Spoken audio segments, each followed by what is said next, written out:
everyone, it's Chelsea from the Allen County Public Library, and for this End Stitches video, I'm going to be showing you how to do a knit stitch. So to get started, you're going to need some knitting needles and some yarn, and you'll need to go ahead and get some stitches cast onto your needle. If you need help doing that, check out our other video on how to do a knitted cast on, and once you get some stitches cast on, I have 10 here for this video. Once you do that, we'll get started. Okay, so to get started, you're again going to have to go ahead and do a knitted cast on, which I've done here. We've got our 10 stitches, and for this video I am using a circular needle, but again, you do not have to use this type of needle. You just need some knitting needles, especially since if you're a beginner and you're just practicing, that stuff doesn't matter as much. So to get started, I've got my yarn wrapped around, and I discussed that in my first video if you want to watch that and see how I do that. Got my yarn wrapped around, and I'm holding my needles the way that they're supposed to be. And if you are left-handed, this would be backwards.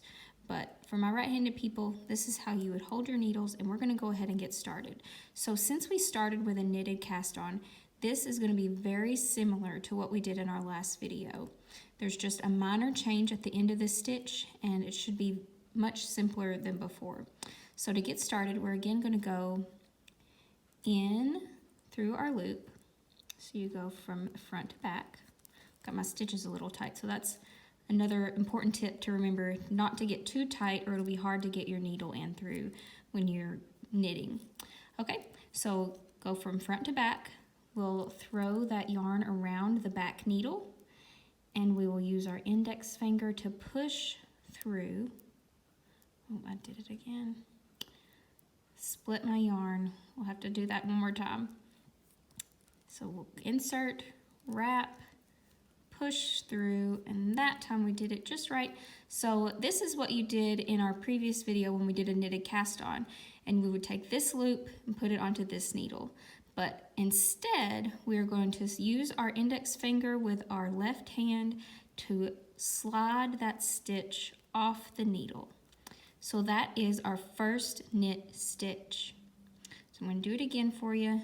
Hopefully this time I won't split the yarn, but that happens from time to time. It's important not to get flustered when you are beginning to learn how to knit, because there are going to be mistakes, and that is perfectly okay. You don't become an expert without making mistakes and failing every now and then. Okay, so let's do this a few more times. I'm going to go through this whole row. We throw, push the needle through, and unlike our cast on, we are going to slide that stitch off the back needle. Okay, so we now have 3 over here, 7 over here.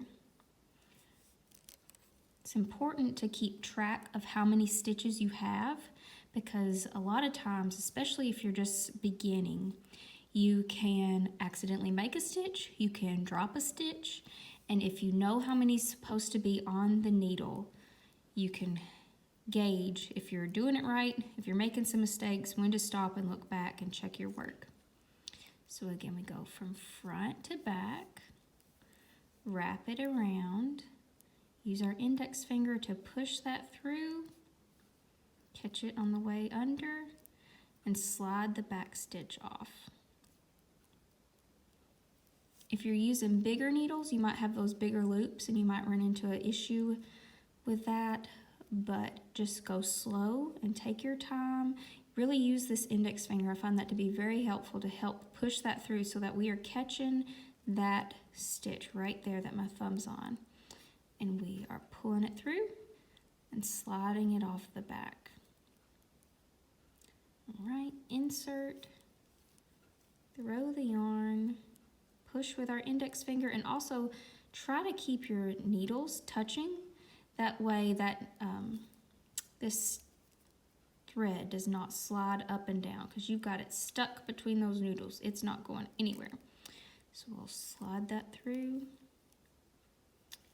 We got 2 more stitches on this row, so we're going to throw, push, and slide. Insert, throw, push, and slide.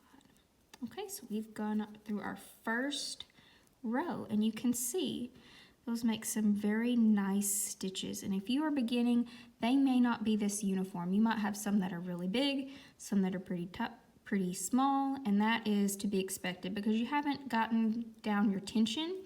And when I mean tension, I mean how tight you hold your yarn and how tight you make your stitches.